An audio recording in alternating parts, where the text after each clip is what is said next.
बीते 5 राज्यों के विधानसभा चुनाव में एक तरफ बीजेपी ने जबरदस्त जीत हासिल की तो कांग्रेस के पतन की बात भी सामने आई। कांग्रेस जैसे जैसे कमजोर हो रही है, तीसरे मोर्चे और आम आदमी पार्टी के प्रादुर्भाव की कहानियां भी सामने आ रही हैं। पंजाब में आम आदमी पार्टी ने खुद को बहुत ही शक्तिशाली पार्टी के तौर पर स्थापित कर लिया है। इसी तरह दिल्ली में भी केजरीवाल अपना परमानेंट वोट बैंक बना चुके हैं। दूसरी बड़ी चुनौती बीजेपी के लिए ममता बनर्जी दिखाई दे रही हैं।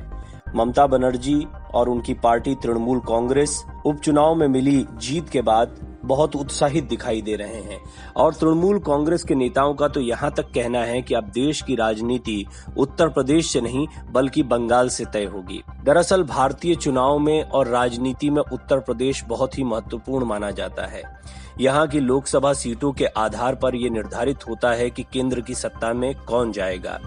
ये भी कहा जाता रहा है कि उत्तर प्रदेश में जिसकी जीत होती है वो निश्चित ही केंद्र में सरकार बनाता है, लेकिन अब तृणमूल कांग्रेस का कहना है कि जो पश्चिम बंगाल में भारी पड़ेगा वही केंद्र में सरकार बनाएगा। 4 राज्यों में हुए उपचुनाव के नतीजों के बाद ऑल इंडिया तृणमूल कांग्रेस ने 2024 का रोड मैप तैयार करना शुरू कर दिया है। टीएमसी ने कहा है कि देश की राजनीति के लिए उत्तर प्रदेश अंतिम नहीं है, बल्कि बंगाल भी देश की राष्ट्रीय राजनीति की दिशा तय करता है। उन्होंने कहा कि 2024 में पश्चिम बंगाल में टीएमसी लोकसभा की सभी 42 सीटें जीतेगी। पश्चिम बंगाल की 1 लोकसभा और 1 विधानसभा सीटों पर 22 अप्रैल को हुए उपचुनाव में टीएमसी प्रत्याशी शत्रुघ्न सिन्हा और बाबुल सुप्रियो को जीत मिली।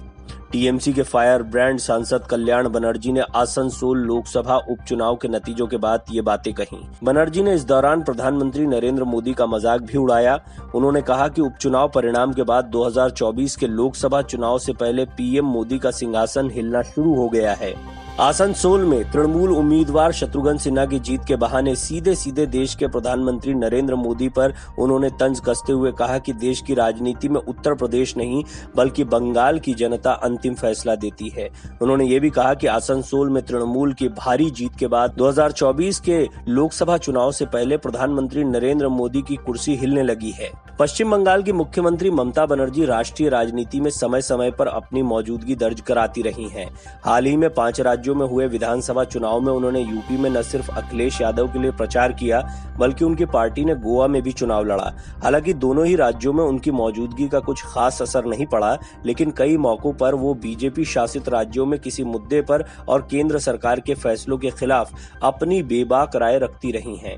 वहीं पश्चिम बंगाल में बीजेपी को अपेक्षित सफलता अभी तक नहीं मिल पाई है और निश्चित तौर पर यह बीजेपी खेमे के लिए एक चिंता का विषय है, क्योंकि पश्चिम बंगाल की मुख्यमंत्री ममता बनर्जी ने पिछले महीने सभी गैर बीजेपी शासित मुख्यमंत्रियों और विपक्षी पार्टियों के नेताओं को पत्र लिखा था। इसमें उन्होंने केंद्रीय जांच एजेंसियों के दुरुपयोग के खिलाफ एकजुट होने की अपील की थी। ममता बनर्जी ने अपने पत्र में लिखा, मैं सत्ताधारी बीजेपी द्वारा देश के लोकतंत्र पर सीधे हमले पर चिंता जताने के लिए ये लिख रही हूँ। उन्होंने लिखा, ईडी, सीबीआई, सीवीसी और इनकम टैक्स डिपार्टमेंट का इस्तेमाल विपक्षी नेताओं को टारगेट और उत्पीड़ित करने के लिए किया जा रहा है। ममता बनर्जी ने ये भी कहा था कि सभी को साथ आने की जरूरत है।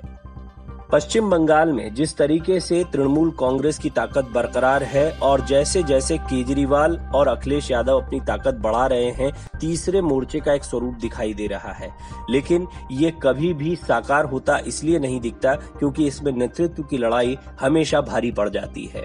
बहरहाल यही बीजेपी के लिए एक राहत की बात है, खास तौर पर तब जबकि प्रमुख विपक्षी पार्टी कांग्रेस का अस्तित्व धीरे धीरे कमजोर हो रहा है। हालांकि शरद पवार पहले ही कह चुके हैं कि यदि तीसरा मोर्चा बनाना है तो कांग्रेस के नेतृत्व में ही बनाना पड़ेगा, क्योंकि आज भी वही दूसरी सबसे बड़ी पार्टी है और राष्ट्रीय स्तर पर कांग्रेस ही बीजेपी का सबसे बड़ा जवाब है। Video desk amarujala.com। डाउनलोड करें अमर उजाला ऐप और पाएं खबरें लगातार। अगर आप ये वीडियो YouTube पर देख रहे हैं तो हमारे चैनल को सब्सक्राइब करें और बेल आइकन को दबाना ना भूलें। अगर आप Facebook पर ये वीडियो देख रहे हैं तो हमारे पेज को लाइक करें।